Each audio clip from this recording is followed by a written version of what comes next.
Bonsoir à tous. Aujourd'hui, nous allons voir le chapitre de la résurrection. Donc, la résurrection, c'est un point qui est abordé dans la Bible et qui est important de comprendre, qui justement, c'est un point où justement on voit que la science ne semble pas être en accord avec la religion. Et donc justement, c'est important de bien éclaircir ça. Est-ce que c'est quelque chose encore d'un point de vue littéral ou est-ce que c'est encore une parabole, une image? Donc on va voir cela ensemble. Donc, la signification de la résurrection. La résurrection signifie retour de la mort à la vie. Pour revenir à la vie, il faut être mort. Explorer l'idée de résurrection nous oblige à clarifier les notions bibliques de vie et de mort. Allons-y.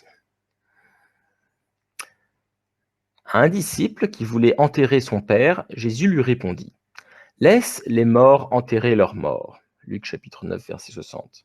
Ces paroles de Jésus font clairement apparaître deux concepts différents de vie et de mort. Le premier concept de mort désigne l'arrêt de la vie physique, ce qui était le cas du père décédé. Donc c'est ici. Vie signifie alors l'état dans lequel la personne maintient ses fonctions physiologiques. Le second concept de vie et de mort concerne les personnes en vie qui étaient réunies pour inhumer le défunt, celles que Jésus appelait les morts.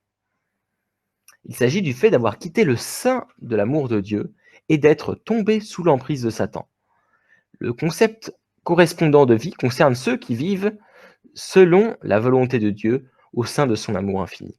Voilà, donc là, on voit clairement la distinction. C'est qu'il y a deux significations utilisées dans la Bible, dans la même phrase. Là, donc là c'est vraiment la phrase qui clarifie le plus cette notion-là. Donc, même si quelqu'un est en vie physiquement, dès qu'il demeure hors du règne de Dieu et devient esclave de Satan, il est mort, si l'on en juge d'après le critère originel de la valeur. La même conclusion s'impose dans le cas des paroles, le jugement du Christ sur les personnes sans foi de l'église de Sardes. Tu passes pour vivant, mais tu es mort. Apocalypse chapitre 3, verset 1. D'un autre côté, quand Jésus disait « Qui croit en moi, même s'il meurt, vivra », en Jean chapitre 11, verset 25, il voulait dire que ceux qui croient en lui et vivent sous le règne de Dieu ont la vie. Même quand leur corps physique retourne à la terre, leur esprit connaît la vie sous le règne de Dieu. Voilà, donc en fait, quand ils disent tu passes pour vivant mais tu es mort, c'est dans le sens que c'est des personnes qui étaient des religieux, et donc qui passaient pour être vivants, comme s'ils étaient du côté de Dieu, mais en fait, comme ils faisaient des mauvaises actions, ces personnes-là, ils étaient en quelque sorte morts. Ils n'étaient pas sous le règne de Dieu, tout simplement. Et dans l'autre cas, qui croit en moi, même s'il meurt, vivra, c'était pas dans le sens qu'ils allaient vivre éternellement physiquement, parce que le corps devient poussière, en fait, forcément, ça c'est la science qui le démontre. C'est pas possible de vivre éternellement, et c'est quelque chose juste dans le sens parce on vit au sein de l'amour de Dieu, et donc on vit, voilà, on est vivant. Voilà, c'est dans ce sens-là, et qu'on reste vivant. Et pareil, quand on a vu justement quand il y a beaucoup de moments où dans la Bible, on dit que voilà, les morts vont ressusciter. Donc c'est dans le sens qu'ils vont pas ressusciter, sortir de leur tombeau, mais plutôt qu'ils vont revenir dans le règne de Dieu. Ils vont quitter l'état d'être esclaves de Satan pour revenir dans le règne de Dieu. Donc la signification de la résurrection. Dans le plan originel de Dieu, il était prévu que les êtres humains vieillissent et redeviennent poussière. La chair est le vêtement de l'esprit, c'est seulement l'esprit dévêtu qui entre dans le monde spirituel pour y vivre éternellement. La mort causée par la chute ne signifie pas la fin de la vie physique, mais plutôt la déchéance de ceux qui passent de la bonne souveraineté de Dieu à la domination mauvaise de Satan. Et donc ça, on a un exemple le plus simple, c'est celui d'Adam et Ève. Parce que Dieu avait donné le commandement de ne pas manger du fruit de l'arbre de la connaissance du bien et du mal, et il avait dit, si vous le faites, vous serez morts. Est-ce que Adam et Ève sont morts physiquement après? Non, parce que sinon ils n'auraient pas pu donner tous leurs enfants, toute leur descendance. Ils n'ont pas pu avoir leurs enfants Caïn et Abel, par exemple. Donc ça montre que la mort n'était pas la mort physique, c'était une mort spirituelle, c'était la mort parce qu'on n'était plus sous le règne de Dieu, ils ne respectaient plus les principes de Dieu. Et comme on avait dit, Dieu, à un moment donné, quand ça ne respecte pas le principe de sa création, C'est comme s'il veut dire, il peut pas intervenir. Donc pour lui, pour Dieu, du point de vue de Dieu, ils sont morts au sens de sa création. Ils n'existent pas au sens de sa création, dans ce sens-là, en fait. Vous voyez? Donc, on peut définir ainsi la résurrection, c'est le processus qui ramène une personne de la mort, causée par la chute, à la vie, c'est-à-dire de la sphère de la domination de Satan à celle du règne direct de Dieu grâce à la providence de la restauration. C'est ça qui parlait Jésus, c'était pas les gens qui allaient les ressusciter de leur tombeau, au sens littéral du terme. C'est des gens qui allaient quitter la domination de Satan pour vivre sous le règne de Dieu. Donc c'est la résurrection, c'est le chemin inverse de la chute. C'est le processus de la restauration que Dieu souhaite mener avec tous les êtres humains, en fait, pour les ramener sous son règne. Donc c'est le but de la providence de Dieu, en fait. Donc comment Dieu mène-t-il son œuvre de résurrection? Donc il y a 4 principes de la résurrection expliqués par le principe divin.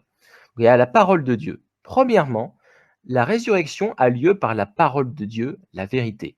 Dieu a créé avec sa parole et il a donné sa parole. Excusez-moi, il y a des fautes d'orthographe. Le commandement à Adam et Ève pour les guider vers l'accomplissement. Donc Dieu a continué à donner sa parole aux humains déchus pour les guider vers leur but originel. Les révélations de la vérité de Dieu sont la base de la religion. En obéissant aux instructions de Dieu, notre esprit est séparé de Satan et grandit vers l'unité avec Dieu dans un processus étape par étape pour apprendre la vérité de Dieu et mettre en pratique ce qui a été appris. Voilà, donc la parole de Dieu, c'est ça qui élève notre esprit, et c'est ce qu'on avait vu dans le principe de la création. Ce sont les éléments, voilà, nutritifs pour l'esprit, pour grandir. Tout comme nous, on mange de la nourriture pour notre corps physique, la parole de Dieu, c'est la nourriture pour grandir spirituellement. Voilà, donc grandir vers Dieu. Donc nous, on voit très bien qu'on ressent le besoin de manger absolument, car beaucoup de gens mangent 3 fois par jour un repas, au minimum 1 fois par jour. Bah, c'est la même chose pour notre esprit. Et beaucoup de gens ne se nourrissent pas de la parole de Dieu, et donc ils sont dans un état, on va dire, comment dire, ils sont un peu infirmes. Ils sont comme s'ils étaient affamés, ils n'avaient rien du tout, ils n'avaient rien mangé depuis des années. Donc c'est très important en fait pour l'esprit de se nourrir de la parole de Dieu pour grandir et pour avoir cette résurrection. Ensuite, les 3 étapes. Donc, deuxièmement, la résurrection se déroule en 3 étapes. Formation, croissance et accomplissement. Comme le principe de la création, formation, croissance, accomplissement. Et là, c'est la providence de la recréation de Dieu, en fait. Il repart de zéro pour nous recréer, en fait. Donc, par la chute, Adam et Ève sont passés spirituellement du sommet de l'étape de croissance à une sphère située sous l'étape de formation. Ainsi, la providence de la restauration vise à mener les humains qui ont chuté sous l'étape de formation jusqu'au sommet de l'étape d'accomplissement, le règne direct de Dieu. Donc, voilà, donc on a chuté même en dessous du stade de formation. Et notre but, pour le but de Dieu, c'est de nous ramener jusqu'à le stade d'accomplissement, qui est le stade où on est sous le règne de Dieu. Voilà, donc on est en unité de cœur avec Dieu. Donc là, on n'a plus d'âme déchue en nous, en fait. Plus d'amour égoïste en nous, que de l'amour vrai, de l'amour altruiste. Donc voilà, troisièmement, c'est le corps physique. La résurrection se déroule sur la base du corps physique. Parce que l'esprit humain a besoin d'éléments de vitalité du corps pour grandir. Ceci est vrai pour les gens sur Terre et pour les esprits de ceux qui sont morts. Les esprits incorporels ont tendance à rechercher des relations avec les gens qui sont encore sur Terre parce qu'ils peuvent grandir spirituellement en servant ceux qui font de bonnes actions pour Dieu et pour l'humanité. Donc on va clarifier cela juste après, je vais donner des détails. Mais ce qu'il faut bien comprendre, c'est qu'on peut grandir notre esprit que avec le corps physique. Voilà, donc c'est pour ça que c'est important le moment sur la Terre, le fait de pouvoir atteindre ce niveau d'accomplissement. Voilà, ça c'est sur la Terre en fait. Le mérite de l'âge. Donc, quatrièmement, la résurrection a lieu selon les mérites de l'âge. Lorsqu'une figure centrale de Dieu ouvre un certain niveau spirituel, quelqu'un d'autre peut alors y entrer.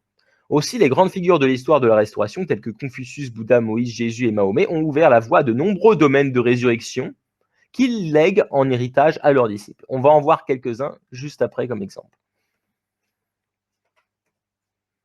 Donc, un autre point, justement, donc là, je vais juste, voilà, on a vu les 4 points, donc je vais un peu aller en détail sur la parole de Dieu. Voilà, donc d'abord, comme je vous avais expliqué, les différentes religions étaient comme un moyen pour apporter une clarté de plus en plus voilà, une nouvelle lumière en fait à cette vérité, donc une nouvelle expression de la vérité pour apporter plus de clarté dans la parole de Dieu, dans la vérité elle-même. Donc au début, voilà, l'ère de la fondation, c'est d'Adam à Abraham, ce qui a duré 2000 années bibliques. Dieu n'a pas encore révélé sa parole. La relation avec Dieu s'établit uniquement par des gens qui font des sacrifices. Pendant cet âge, les humains se situent au niveau de serviteurs des serviteurs, encore loin de Dieu. Donc en fait, les objets de la création avaient une valeur plus grande que les êtres humains. Parce que les êtres humains, comme ils avaient fait des actions hors principe, on était plus bas, on était tombé plus bas que le niveau de la création, alors que en fait, la création, les choses de la création représentaient Dieu en forme au niveau symbolique, et nous au niveau image. Mais comme oui, on est censé être les souverains de la création, mais comme on a chuté, on n'a pas respecté le principe de Dieu, alors que les choses continuent à le respecter. Donc les choses étaient plus élevées que nous. Et il y a un principe justement qui expliquait dans le principe, c'est que pour revenir vers Dieu, il faut passer par quelque chose qui est plus proche de Dieu que nous-mêmes. Et donc justement, les choses, voilà, étaient plus proches de Dieu que Adam et Ève, que les êtres humains de cette époque. Donc c'est pour ça qu'ils faisaient des sacrifices, qu'ils faisaient des offrandes, ce qu'on voyait avec l'offrande de Caïn et Abel, pour revenir vers Dieu, en fait. Voilà. Donc c'était une époque, ils étaient à un niveau de stade de serviteur de serviteur. Voilà, ils repartaient de zéro, en fait. Voilà. Ensuite, une première parole de Dieu, l'ère de l'Ancien Testament, d'Abraham à Jésus, donc a duré 2000 ans. Dieu se révèle à travers les 10 commandements, par la figure centrale Moïse. Les gens ont pu atteindre le niveau de serviteur de Dieu. Le contenu fondamental de la parole de Dieu exprimée par Moïse se résume à cette affirmation: il n'y a qu'un seul vrai Dieu qui se manifeste par sa loi. Donc voilà, ça c'est la parole de Dieu. Donc voilà, les lois, par exemple, quand on parlait de lois spirituelles, voilà, ça c'était les 10 commandements, c'était 10 lois spirituelles. C'est pas des lois physiques, mais c'est des lois spirituelles. Donc voilà, donc là c'est la parole de Dieu. Première fois qu'il y avait la parole de Dieu. Donc là, le niveau de l'humanité était plus élevé et il pouvait enfin recevoir la parole. Voilà, et donc c'était un premier niveau en fait. Ensuite, l'ère du Nouveau Testament, de Jésus à la seconde venue. 2000 ans encore. Vous voyez toujours 2000 ans qui reviennent. Jésus, on verra tout ça plus tard pour expliquer ces périodes-là. Jésus, le deuxième Adam, a apporté la parole de Dieu pour le nouvel âge, l'évangile. Les gens ont pu atteindre le niveau de fils et filles adoptifs de Dieu. Le contenu de base de la parole de Dieu à travers Jésus: Dieu est le Père de l'humanité, il aime ses enfants. L'essence de Dieu est l'amour. Le message de Jésus que Dieu était un Dieu d'amour a été le facteur le plus puissant dans le progrès de l'humanité. Néanmoins, Jésus a dit qu'il aurait voulu révéler davantage de vérité et parler ouvertement de son Père, mais que l'humanité n'était pas encore prête. Donc voilà, donc là, encore plus clair, beaucoup plus de clarté la parole de Dieu. Voilà, donc c'est un niveau encore plus élevé en fait. Et l'ère du Testament accompli, donc à partir de la seconde venue du Christ, donc le retour prédit de Jésus, le Christ à sa seconde venue révélera la parole de Dieu dans sa forme la plus complète et la plus claire, en établissant pour la première fois dans l'histoire humaine une famille idéale centrée sur Dieu. Il ouvre la voie à l'enracinement de tous dans la première vraie famille humaine. Donc, le fait d'accomplir le fondement de cette position, homme, femme, et avoir des enfants, l'idéal de Dieu en fait, faire les premières, deuxième et troisième bénédictions comme nous l'avions dit. Donc ça, c'est le rôle du Christ dans son rôle complet. Il ouvre la voie à l'enracinement de tous dans la première vraie famille humaine, leur permettant de devenir les vrais fils et filles de Dieu, parce qu'ils vont créer un nouveau lignage en fait. Ce sera le lignage de Dieu, parce qu'ils vont créer le fondement de cette position centrée sur Dieu, et après ils vont pouvoir donner cette renaissance à la fois spirituelle et physique. Donc il a accompli ainsi sa promesse de son lien éternel avec les êtres humains, donc on verra plus tard tout ça. Donc voilà, donc là, c'est la parole de Dieu qui est beaucoup plus claire. Donc ça, c'est le jour actuel, hein, comme on avait dit, avec les derniers jours, on est dans la période des derniers jours. Donc la résurrection au stade de formation. Voilà, donc ça, on vient maintenant sur la partie expliquer qui étaient les 3 étapes: formation, croissance, accomplissement. Voilà, donc la période de 2000 ans d'Adam à Abraham est appelée l'ère providentielle du fondement pour la résurrection. Donc on voit ici sur ce diagramme que Adam et la formation, c'est la première barre, deuxième barre croissance, et la quatrième là, accomplissement. Donc ça, c'était pour atteindre la perfection. Donc normalement, Adam avait atteint la période de croissance et il devait continuer à se développer, continuer à gagner en maturité. Mais il a chuté avec Ève à ce moment-là, et donc il est tombé plus bas que le niveau de formation. Voilà. Et donc, il a fallu 2000 ans pour juste atteindre voilà, le niveau d'esprit en formation. Donc la période de 2000 ans d'Abraham à Jésus, donc ça c'était grâce au fait de la parole de Moïse, des 10 commandements en fait. Hein. Donc les Juifs ont pu atteindre ce niveau d'esprit en formation. S'ils ont suivi Moïse, à l'époque les gens qui ont suivi Moïse, ils atteignaient ce niveau spirituel, esprit en formation. Donc la période de 2000 ans d'Abraham à Jésus peut être appelée l'ère providentielle de la résurrection au stade de formation, l'ère de la justification par les œuvres. Les personnes de cette période qui pratiquaient la loi dans leur vie quotidienne étaient ressuscitées au stade de formation, devenant des esprits en formation. Voilà, donc ça c'est le premier niveau spirituel en fait. Un grand niveau, hein, parce qu'il y a plein de niveaux spirituels. Hein. Ensuite, résurrection au stade de croissance. Donc, deuxième niveau. La période de 2000 ans de Jésus au second avènement du Christ peut être appelée l'ère providentielle de la résurrection au stade de croissance. Donc c'est ici. Période où l'ère de la justification par la foi. À leur mort, ceux qui sont devenus esprits vitaux sur la terre entrent et résident au paradis, le niveau des esprits vitaux du monde spirituel. Donc les personnes qui ont en gros suivi avec foi Jésus, en fait, ont eu foi en lui dans leur vie, et ils rentrent dans le monde spirituel au niveau du paradis. Et c'est ce qu'a dit Jésus justement. On voit qu'au début, dans son discours, il disait vous irez au royaume de Dieu.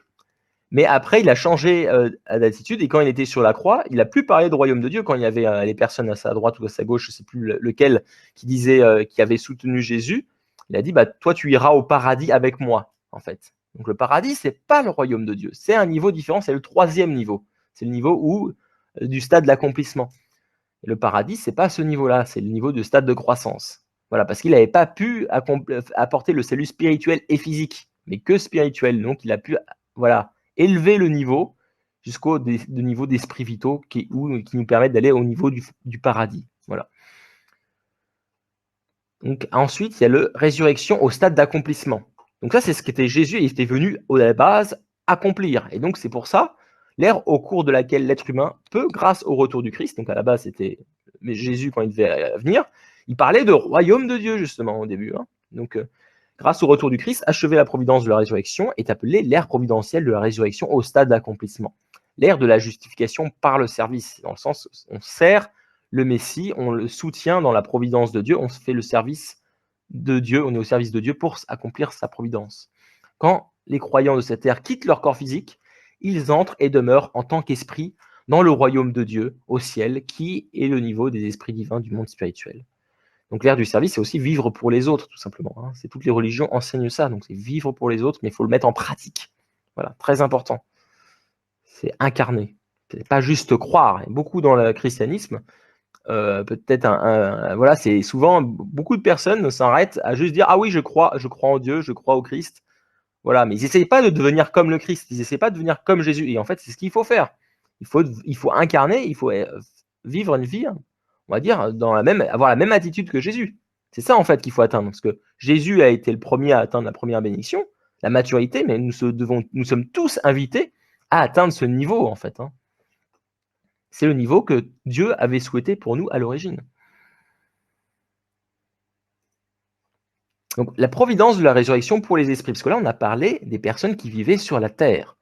Mais on a dit que c'est que les gens sur la terre qui peuvent développer leur esprit. Mais qu'est-ce qui se passe si un esprit, par exemple l'esprit, un juif de l'époque de Moïse, il était un esprit en formation, donc formation, au niveau de formation.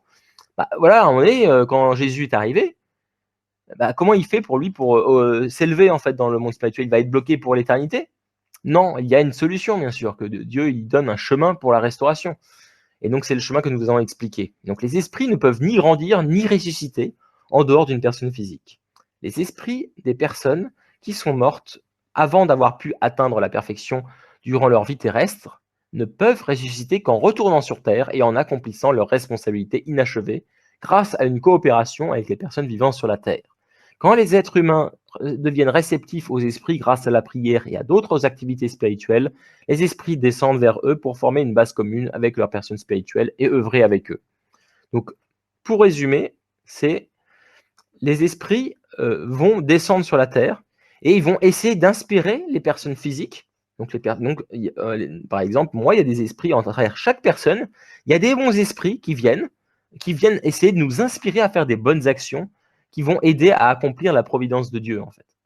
Et plus on fait des bonnes actions, nous, c'est-à-dire quand on fait des actions, par exemple, pour Dieu, on fait des choses, des bonnes actions qui nous permettent de ressusciter d'un certain niveau, ben en fait, l'esprit qui nous aide et qui a stimulé en fait en nous qui nous a aidé à avoir cette motivation à faire cette bonne action, bah, il va hériter de ce fondement aussi et il va gagner le même bénéfice que nous avons gagné.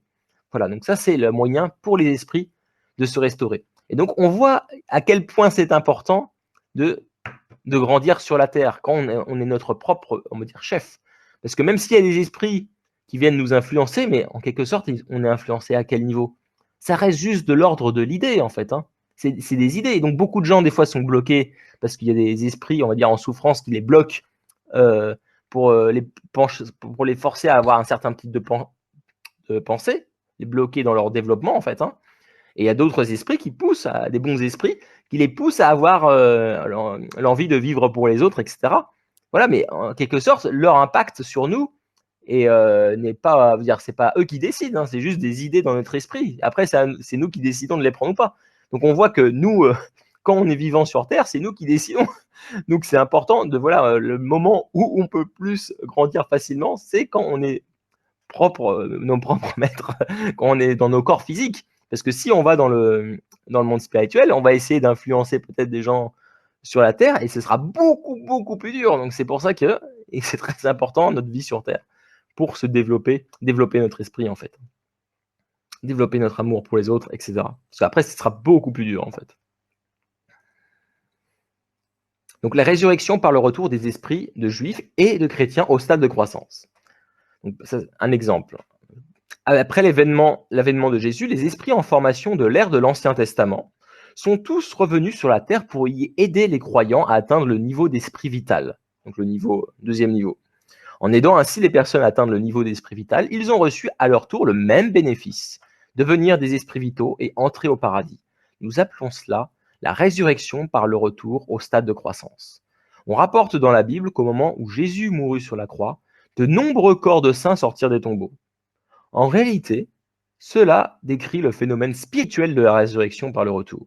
Les esprits de juifs fervents descendirent vers la terre depuis le niveau des esprits en formation du monde spirituel où ils avaient vécu.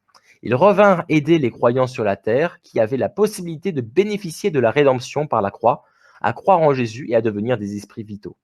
Donc, voilà. Donc en fait, là c'était encore une explication là, de voir les saints qui sortirent de leur tombeau. C'était des gens qui voyaient ça, mais avec leurs yeux spirituels, parce qu'on a 5 sens physiques et 5 sens spirituels. Donc il y avait des personnes qui étaient ouvertes spirituellement, qui voyaient cela.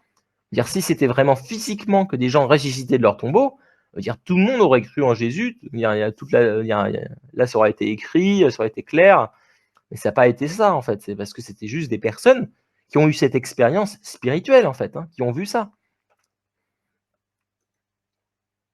Donc résurrection par le retour au stade d'accomplissement.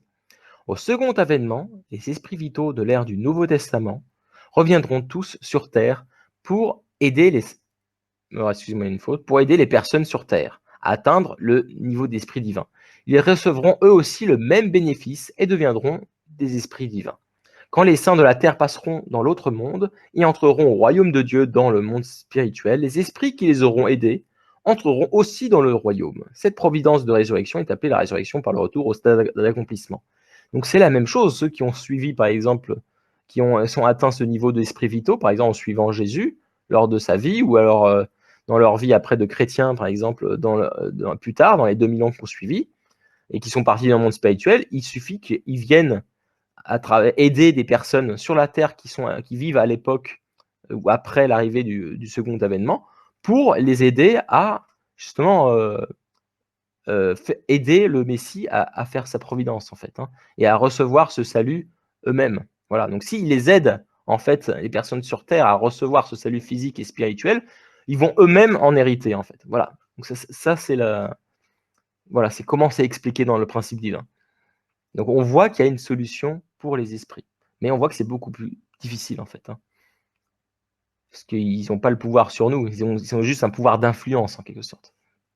d'inspiration. Donc la résurrection par le retour des esprits vivant en dehors du paradis. Voilà. Donc les esprits des autres religions. Un esprit qui retourne sur terre pour sa résurrection cherche parmi les personnes sur terre un partenaire adepte de la religion à laquelle il appartenait durant sa vie terrestre. En fait, c'est parce que, comme il avait pas, par exemple, une personne qui a un bon esprit, par exemple, qui croyait pas en Dieu, bah, il faut qu'il aide quelqu'un qui était dans la même situation que lui à se mettre à croire en Dieu et voilà, à servir le Messie du second avènement, par exemple. Parce que voilà, le but c'est de se restaurer en fait lui-même aussi. Donc il faut qu'il se mette il trouve quelqu'un qui est dans la même situation que lui pour en fait l'aider à surmonter ce qu'il n'avait pas réussi à surmonter lorsqu'il était dans sa vie terrestre en fait.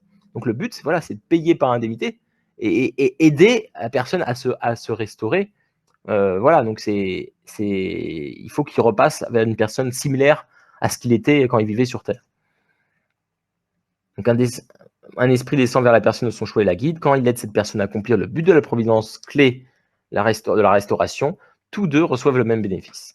Les bons esprits descendent vers les bonnes personnes sur la terre et coopèrent avec elles pour les aider à accomplir le but de la providence de la restauration. Dans ce processus, les esprits reçoivent les mêmes bénéfices que les personnes qui les ont aidés. Les œuvres des mauvais esprits ne se traduiront pas toujours par des fruits et des résultats qui leur permettent de bénéficier d'une résurrection par le retour. Afin de leur procurer semblable mérite, leurs œuvres doivent avoir pour effet de punir les personnes sur la terre. Ces mauvais esprits les aident ainsi à établir des conditions d'indemnité quand elles n'ont pas réussi, malgré leurs efforts antérieurs de Dieu, à se purifier de leurs péchés. Donc qu'est-ce que ça veut dire ça? Parce que là, on voit, ok, les autres religions vont aider les personnes de la même religion à suivre, par exemple, le Messie du second avènement. Les bons esprits, voilà, qui ne croyaient pas en une religion, va les amener aussi à croire. Mais un esprit mauvais, par exemple, lui, il ne sait pas faire des bonnes choses. En gros, il est trop mauvais, en fait. Et donc, son chemin, il sait faire des mauvaises choses, il sait taper, par exemple, sur des gens. Donc, en fait, pour l'aider, c'est que voilà, il va taper sur des gens, mais en gros, parce que Dieu lui a demandé, pour un but de punir une personne, pour payer indemnité, pour pouvoir se restaurer d'un niveau de cette indemnité. Donc il faut bien comprendre que quand on disait, en fait, il y a toujours, même si on peut pardonner, on verra qu'il y a le principe d'indemnité en fait plus tard, ça on verra dans d'autres chapitres plus tard. Mais voilà, en gros, il y a une condition d'indemnité à payer des fois pour pouvoir ressusciter d'un certain niveau. Parce qu'on n'a pas payé soi-même les conditions. Et comme la personne ne le sait pas toujours, justement, ce principe, et qu'on va expliquer dans le prochain chapitre, là, pour se ressusciter aussi, il faut payer indemnité pour nos erreurs passées. Et si on ne le fait pas, on ne peut pas s'élever, en fait. Et donc, des fois, Dieu, parce qu'il voit que on a la bonne attitude, on a le bon cœur, etc., comme il ne sait pas qu'il faut qu'on fasse des conditions d'indemnité, comme on ne sait pas qu'on doit faire des conditions d'indemnité, en gros, Dieu laisse, en gros, quelqu'un, en quelque sorte, un esprit mauvais, demande à une personne pour pouvoir faire payer indemnité à la personne sur la terre. Donc, pour pouvoir la permettre, si la personne sur la terre arrive à surmonter positivement, il arrivera voilà, à payer cette indemnité et à s'élever de ce niveau, en fait, tout simplement, de se restaurer de ce niveau, de ressusciter de ce niveau. Voilà. Donc, mais c'est que si on arrive à surmonter positivement, c'est-à-dire ne pas se plaindre, ne pas, etc. Voilà. Donc quand des mauvaises choses nous arrivent, il faut pas toujours, si on se plaint, on a une mauvaise attitude envers ces difficultés qui arrivent sur notre chemin, ça nous aide. Donc là, on ne pourra pas se restaurer de ce niveau que, voilà. Donc c'est intéressant de le savoir, ça. Parce qu'on ne va pas du tout aborder de la même attitude quand on a des difficultés dans notre vie. On va se dire peut-être que c'est des indemnités que Dieu me fait payer pour m'élever, en fait. Et voilà. Et donc, bien sûr, on ne va pas essayer de chercher d'avoir des problèmes. Mais en tout cas, ça nous aide aussi à avoir une meilleure attitude et de se dire, OK, peut-être que c'est une condition indemnité que je dois payer. OK, je vais surmonter ça. Voilà. Et voilà. Mais positivement. Et là, on peut être ressuscité de ce niveau-là. Donc les esprits qui n'ont pu accomplir leur mission durant leur vie terrestre doivent revenir auprès de personnes sur Terre engagées dans le même type de mission que la leur durant leur vie. Si un esprit aide une personne sur la Terre à faire la volonté de Dieu, cette personne ne va pas seulement accomplir sa propre mission, mais aussi celle de l'esprit qui l'a aidé. Aussi, du point de vue de la mission, La personne physique de l'individu servira en même temps de personne physique à l'esprit. En un sens, il est la seconde venue de l'esprit.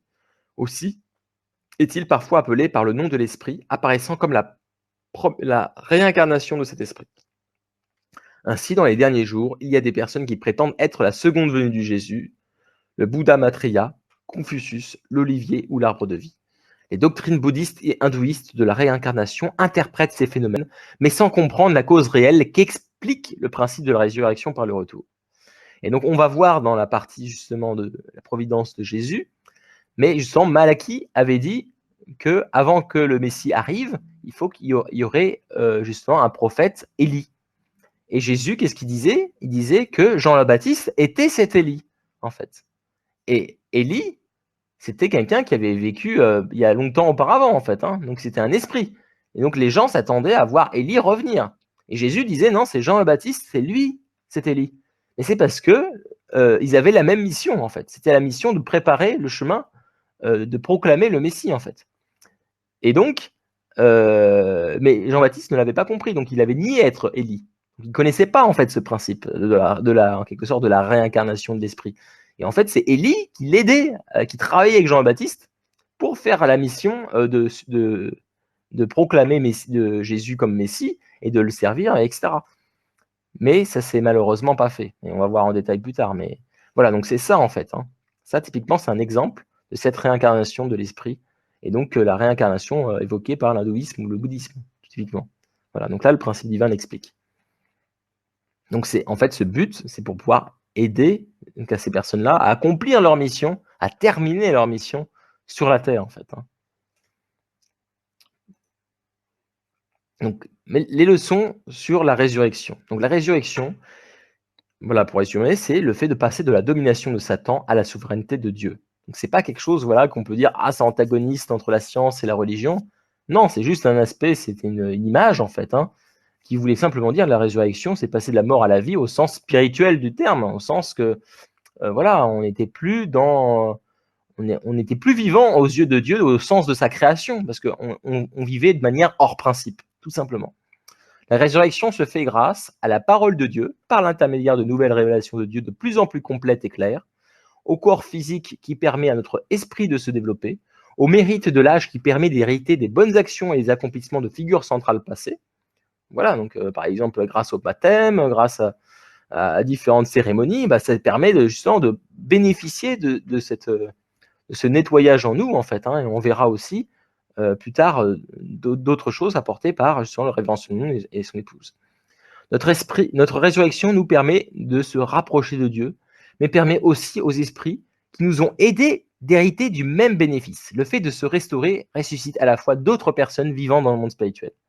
Et ça, je trouve ça vraiment quelque chose de magique, incroyable, parce que c'est pas juste pour notre propre bénéfice. C'est-à-dire que par exemple, le fait de dire, ok, je vais me concentrer, je vais essayer de vivre plus en accord avec Dieu, voilà, c'est pas que pour nous, c'est aussi pour des esprits qui peuvent bénéficier à travers nous de ce bénéfice. Donc des fois, on peut se dire, voilà, on n'est pas forcément, en quelque sorte, on dit, je n'ai pas envie d'être comme Jésus, je ne suis pas, en quelque sorte, ambitieux, je ne veux pas être aussi bien, en quelque sorte, mais il y a des gens dans le monde spirituel qui voudraient, en fait, hein, parce qu'eux, ils voient la différence hein, entre, entre être quelqu'un comme on est en général et quelqu'un comme Jésus.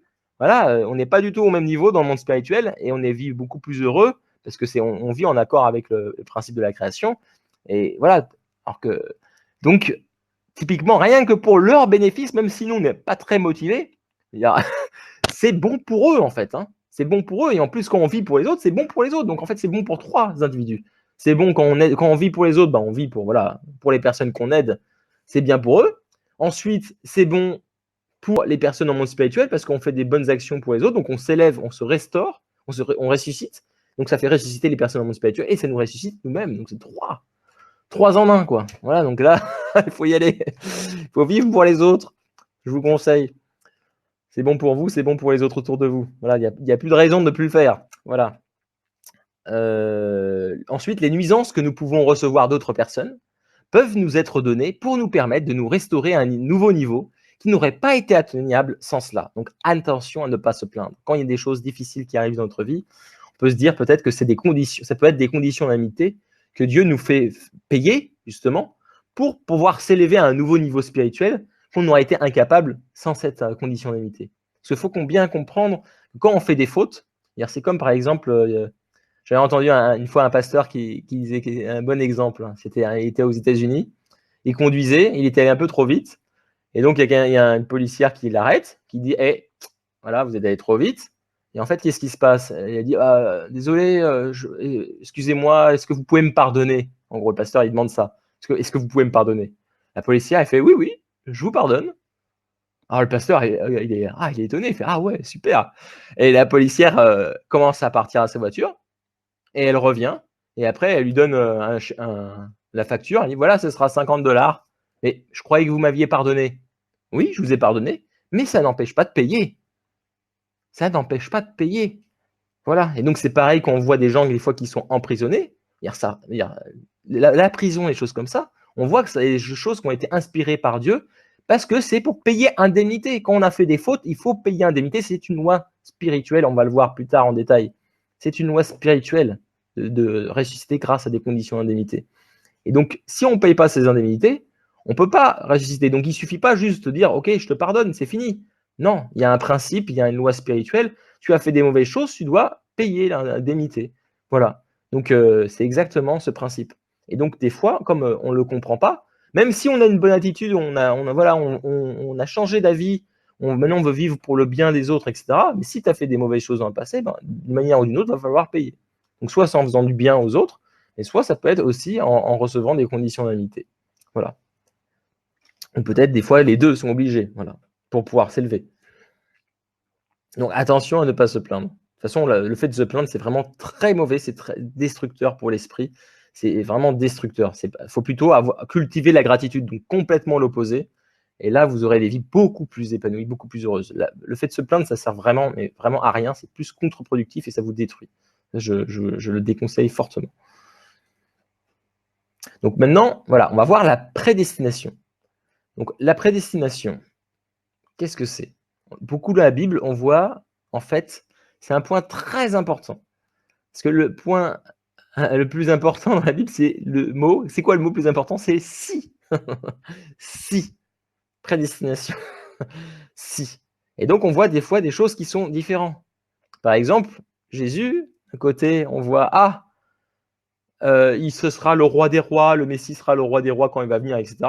Et après, il y avait une autre prophétie qui disait oui, il devra souffrir, il devra aller sur la croix. Ah, mais pourquoi il y a des prophéties, des choses différentes? Pourquoi beaucoup de gens pensent que voilà, c'est Dieu qui décide de tout? On n'a rien à dire, quoi qu'on fasse, de toute façon, on n'y peut rien, on est destiné comme ça, voilà. Donc on va voir cet aspect-là, parce qu'il y a une controverse en fait là-dessus. Voilà, donc prédestination controversée. La controverse théologique sur la prédestination a causé une grande confusion dans la vie religieuse de nombreuses personnes. Dans la Bible, maints passages sont interprétés pour affirmer que tout dans la vie d'un individu, prospérité et déclin, bonheur et misère, salut et damnation, de même que l'ascension et le déclin des nations, se déroulent exactement selon la prédestination de Dieu. Mais il y a par ailleurs dans la Bible des exemples en nombre suffisant pour réfuter la doctrine de la prédestination absolue.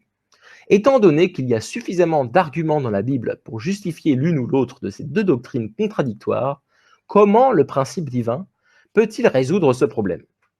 Donc on va voir ça. On va voir quelques citations d'ailleurs, quelques versets. Donc Romains chapitre 9, verset 15. Car il dit à Moïse, je fais miséricorde à qui je fais miséricorde, et j'ai pitié de qui j'ai pitié. Romains chapitre 9, verset 16. Il n'est donc pas question de l'homme qui veut ou qui court, mais de Dieu qui fait miséricorde. Donc là, c'était un peu dans le sens, voilà, prédestination de Dieu absolue. Ensuite, Genèse chapitre 2, verset 17. Mais de l'arbre de la connaissance du bien et du mal, tu ne mangeras pas, car le jour où tu en mangeras, tu deviendras passible de mort. Donc là, on voit bien que Dieu disait, attention. En gros, on voit qu'il ne voulait pas, en fait, Dieu, qu'il mange du fruit. Et il a dit, attention, si tu fais ça, tu seras passible de mort. Donc là, en fait, c'était pas du tout prédestiné, en fait. C'est pas un choix de Dieu, en fait. Matthieu chapitre 7, verset 7. Demandez et l'on vous donnera. Cherchez et vous trouverez. Frappez et l'on vous ouvrira. Donc là, on voit que c'est pas Dieu qui dit c'est comme si c'est comme ça dépend aussi de nous. de notre volonté. En gros, hein. Là, dans la dernière citation, c'est ce qu'on voit. Et d'ailleurs, beaucoup de gens parlent de la loi de l'attraction. Voilà, ça c'est exactement cette citation, la loi de l'attraction. Je n'arriverai pas en détail maintenant, mais on verra ça plus tard. Donc, prédestination et volonté de Dieu. Dieu ne put accomplir son but de la création à cause de la chute. Par conséquent, la volonté de Dieu, en menant à bien sa providence pour l'humanité déchue, est toujours d'accomplir le but de la création. En ce sens, la volonté de Dieu, c'est l'accomplissement de la restauration. Dieu est l'être absolu, unique, éternel et immuable. Par conséquent, sa volonté, le but de sa création, doit être aussi absolu, unique, éternel et immuable. Il s'ensuit que la prédestination de Dieu pour la réalisation de sa volonté, à savoir que le but de la création soit un jour accompli, doit être aussi absolu. Donc en fait, comme Dieu est un être absolu, unique, éternel et immuable, sa volonté aussi est absolue, unique, éternelle et immuable. Il a toujours son objectif, qui est justement ce qu'on a expliqué dans l'idéal de la création. C'est toujours ça en fait. Tout ce que j'ai expliqué dans l'idéal de la création, il le veut toujours actuellement. Il le voudra encore demain. C'est son but en tout cas. Tant qu'il ne l'aura pas atteint, voilà, c'est son objectif. Donc prédestination et responsabilité humaine dans la restauration de la volonté de Dieu. La volonté de Dieu dans la providence de la restauration a beau être absolue et se situer au-delà de l'influence humaine, son accomplissement requiert que l'être humain remplisse sa part de responsabilité. Dieu prédestine le processus de son accomplissement de façon conditionnelle, en fonction des 5% de responsabilité de l'être humain, qui doivent s'ajouter aux 95% de responsabilité de Dieu. La proportion de 5% sert à indiquer que la part de responsabilité de l'être humain est extrêmement petite si on la compare à la part de responsabilité de Dieu. Mais pour nous, les êtres humains, ces 5% représentent 100% de nos efforts. La prédestination sur la façon dont se réaliser la volonté de Dieu est conditionnelle. Donc ça veut dire que la prédestination, en fait, c'est juste que c'est la prédestination et le processus de l'accomplissement de la volonté de Dieu qui est conditionnel. En fait, la volonté de Dieu,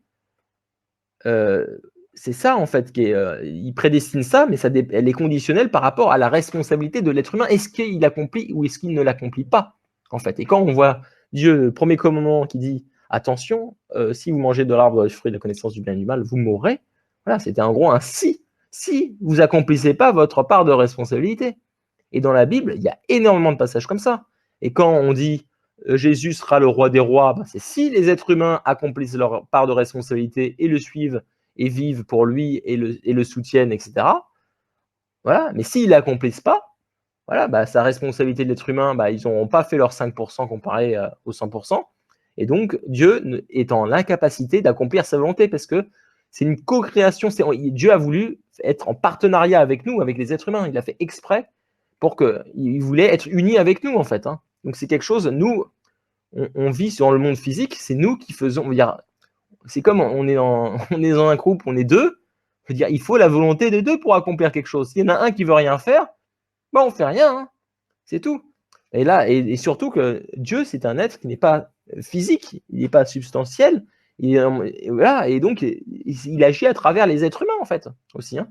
Si on ne fait rien, si Dieu ne peut pas travailler, nous guider, nous inspirer, lui, son travail, c'est de nous guider. Mais ceux qui réalisent le royaume sur la terre, c'est nous. Le royaume de Dieu qui devons le réaliser, c'est nous. C'est pas attendre quelqu'un, etc. Il y a le Messie, le second avènement qui va arriver, qui est arrivé par le révérentiel Moon, que j'avais expliqué. Mais on va voir tout ça plus tard. Et voilà, donc c'est notre responsabilité en fait à nous qui bloque. Et on va voir toute la providence de Dieu a été une répétition justement de l'accomplissement de sa volonté, mais qui a toujours échoué à cause de la responsabilité de l'être humain. Voilà, donc on va voir ça. Donc la prédestination de l'être humain.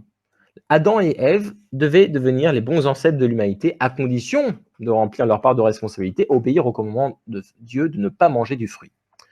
En conséquence, Dieu n'a pas prédestiné de façon absolue qu'Adam et Ève deviendraient nos bons ancêtres. Bien que Dieu ait prédestiné quelqu'un pour une mission particulière, les 95% de responsabilité de Dieu et les 5% de responsabilité de l'être humain doivent être accomplis ensemble afin que la personne puisse remplir sa mission et accomplir la volonté de Dieu. Si une personne ne remplit pas sa responsabilité, elle ne peut pas devenir la personne que Dieu l'a destinée à être. La prédestination de Dieu pour l'être humain est conditionnelle. Voilà, donc Dieu nous prédestine à certaines choses, mais si nous n'accomplissons pas notre part de responsabilité, bah voilà, ça ne peut pas se réaliser, tout simplement. Parce qu'on n'est pas des robots. On a notre libre arbitre. Et donc, parce qu'on a notre libre arbitre, on a notre part de responsabilité. Donc, voilà, il est écrit en Romains chapitre 8, versets 29 et 30, car ceux que d'avance Dieu, a discernés, il les a aussi prédestinés. Et ceux qu'il a prédestinés, il les a aussi appelés. Ceux qu'il a appelés, il les a aussi justifiés. Ceux qu'il a justifiés, il les a aussi glorifiés. Donc ça ressemblait aussi à une des paroles dans la Bible qui fait référence à la prédestination absolue. Mais en fait, ce qui manque un élément dedans, c'est qu'il ne mentionne pas la part de responsabilité de l'être humain. Mais discerner, prédestiner et appeler la personne est la responsabilité de Dieu. Mais c'est seulement lorsque la personne accomplit sa responsabilité, après avoir été appelée par Dieu, qu'elle est justifiée, puis glorifiée s'il y a l'accomplissement. Ainsi, la prédestination de Dieu concernant la glorification d'un individu dépend de l'accomplissement de sa part de responsabilité. Parce que le verset biblique ne mentionne pas la part de responsabilité de l'être humain, certains peuvent l'interpréter à tort comme signifiant que tous les événements sont déterminés uniquement par la prédestination absolue de Dieu. Et ça, on peut voir que dans l'histoire, il y a beaucoup de gens qui ont été appelés, mais peu de gens ont été glorifiés, parce que beaucoup n'ont pas assumé leur part de responsabilité. Donc les leçons sur la prédestination. Donc Dieu prédestine le processus de son accomplissement de façon conditionnelle, en fonction des 5% de responsabilité de l'homme qui doivent s'ajouter aux 95% de responsabilité de Dieu. Donc encore une fois, 5 et 95, c'était juste pour montrer que la responsabilité de Dieu est bien plus grande que celle de l'être humain. Ces 5% représentent 100% de nos efforts. Donc pour moi, une autre chose que j'ai compris dans ma vie, c'est se donner à 100%, c'est un principe de Dieu. Ça, c'est quelque chose d'indéniable que j'ai expérimenté dans ma vie. Se donner à 100% est un principe de Dieu. Si on ne se donne pas à 100%, voilà, on n'est pas heureux, tout simplement. Et moi, depuis que j'ai compris ça et que je me donne à 100%, je suis beaucoup plus heureux et épanoui dans ma vie. Parce que c'est comme, il y a des gens qui ont raconté, j'aime bien faire ce qu'on appelle les DP Talk, c'est Divine Principle Talk. Donc, on parle d'une expérience personnelle liée à un principe. Voilà, un principe du principe divin. Donc, typiquement, il y a le fait des 100%. Et beaucoup de gens racontaient des histoires du type, voilà, à un moment donné, par exemple, je faisais du foot, et je comprenais pas, j'étais pas complètement, voilà, je me sentais toujours qu'il manquait un truc. Et en fait, plus tard, il avait compris qu'en fait, c'est parce qu'il n'était pas à 100%. Et le moment où il s'est donné à 100%, bah, il a comblé le truc qui le manquait, et il était beaucoup plus heureux quand il jouait, en fait. Et c'est pareil, si, imaginons que je vous dis, par exemple, bah, Dieu, il t'aime qu'à 50%. Est-ce que tu es content d'entendre Dieu, il t'aime qu'à 50%? Non, vous n'êtes pas content. Si je vous dis Dieu, bah, il a fait que 30% d'efforts pour nous créer, pour créer cet univers. Vous pensez que vous êtes content? Bah non. C'est comme si je disais à mon boulot, bah, j'ai bossé que 30% aujourd'hui. Tu penses que mon chef, il est content? Il n'est pas content. Voilà, c'est tout bête. C'est un principe naturel et on voit très bien que quand on ne fait pas nos 100%, il y a une frustration. On n'est pas fier de nous-mêmes déjà, premièrement. Et des gens sont un peu frustrés parce qu'on n'a pas donné le maximum de nous-mêmes. Donc en fait, ça crée une frustration. Donc un principe de Dieu, c'est de se donner à 100%. Voilà. Donc si nous souhaitons réaliser quelque chose qui est en accord avec la volonté de Dieu, alors le but que nous devons nous fixer doit être supérieur à ce qu'on pense être capable d'accomplir seul. Donc ça, c'est très intéressant. On peut interpréter de ce qu'on a expliqué avant. Parce que, en fait, beaucoup de gens allaient voir, par exemple, le révérend New Moon en disant, voilà, j'ai tel projet, voilà, pour la providence, par exemple, de Dieu, pour faire le bien, voilà, pour créer une association ou n'importe quoi. Et voilà, pour apporter du bien aux autres, hein, créer le royaume de Dieu sur la terre, en gros. Et révérend New Moon, qu'est-ce qu'il disait? Il disait, mais chaque fois, la majorité des cas, il disait, bah, ton but n'est pas assez grand. En gros, il est trop bas, ton but. Vise plus haut. Et pourquoi il dit ça? C'est parce que de manière naturelle, on se fixe des buts par rapport à notre capacité, ce qu'on pense être capable d'accomplir. Mais ce qu'il faut comprendre, c'est que si on travaille pour le but de Dieu, c'est-à-dire pour établir son royaume, de faire par exemple des choses bien pour les autres, etc., si on a vraiment un projet pour aider les autres, pour vivre pour les autres, etc., bah, là, ce que je vous garantis, c'est que il y a le monde spirituel qui va travailler avec nous. il y a le monde spirituel. Il y a une coopération entre le monde spirituel et le monde physique. Et donc, Dieu travaille à travers et va nous inspirer, va nous guider, va guider d'autres personnes vers nous pour nous aider à accomplir ce projet. Beaucoup de fois, j'ai eu des expériences ou des fois, des projets moi-même que j'ai préparés, par exemple, avec des personnes pour faire un workshop, par exemple, pour enseigner par mes principes divins. Bah, à la dernière minute, par exemple, on s'y était pris un peu tard. Et bizarrement, toutes les choses arrivent vers nous, toutes les choses qui nous manquaient, toutes les personnes qui, d'un coup, on trouve des personnes disponibles pour pouvoir faire le truc alors que ça paraissait juste pas possible. En fait, c'est parce que il y a des gens qui guident, en fait, qui sont guidés par Dieu. Les personnes qui ont du temps, bah, ils sont guidés vers nous pour venir vers nous. Voilà, donc visez un but plus grand. Si vous avez un but qui est aligné avec le fait de créer le royaume de Dieu sur la terre, de vivre, voilà, d'apporter un monde plus beau, tout simplement, plus centré sur Dieu, vivre plus pour les autres, bah voilà, visez un but plus haut, tout simplement. Voilà, donc je vais m'arrêter sur ça pour la prédestination. Et demain, on va voir la Christologie. Donc on verra par exemple qu'est-ce que la Trinité, le Saint-Esprit, voilà, donner des significations derrière ces termes, des clarifications derrière ces termes qui sont donnés par le principe divin. Donc, et on verra aussi ensuite les principes de la restauration. Donc on verra justement comment Dieu a fait pour restaurer justement les êtres humains. Et donc on verra justement quelles sont les conditions d'indemnité à payer, par exemple, pour pouvoir revenir, pour pouvoir préparer la venue du Messie, etc. Et on verra un exemple typiquement dans la famille de Adam et donc avec Caïn et Abel. Voilà, donc je vous invite demain pour voir cela. Je vous souhaite une excellente soirée, j'espère que ça vous a plu et à très vite. Bye bye, salut tout le monde.